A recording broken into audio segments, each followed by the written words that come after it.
drivers of success for a program? Yeah, a couple of things. I think it's important for people to understand that in calling, it's all about probabilities, not possibilities.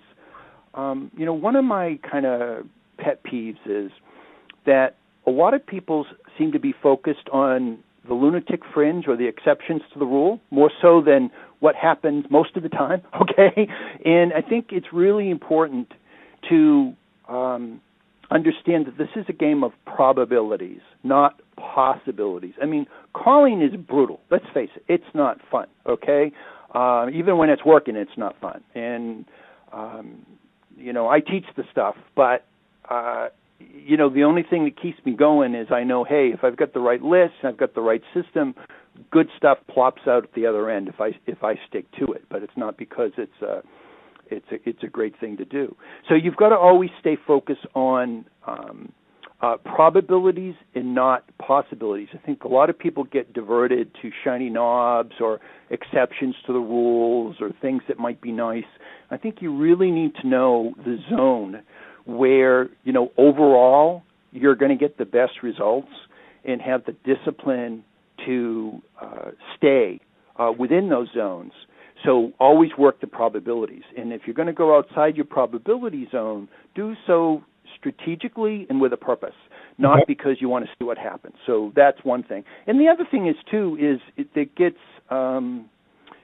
not as much credit, is understand that people will focus on scripts or, calling sequences which are important.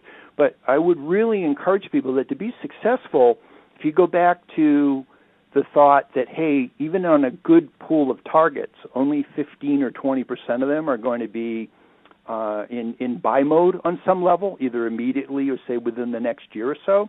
So you have to work a large enough pool so that you can bump in. You got to be thinking, hey, I got to work a large enough pool efficiently enough so that I increase the odds that I bump into more of the only 15 or 20% that are in buy mode, and then work out my ratios so that, hey, if I have X number of conversations, I'm going to get a meeting. Of those meetings, a certain percentage are going to turn into a client, and then given margins, lifetime value, and so forth, that all makes economic sense.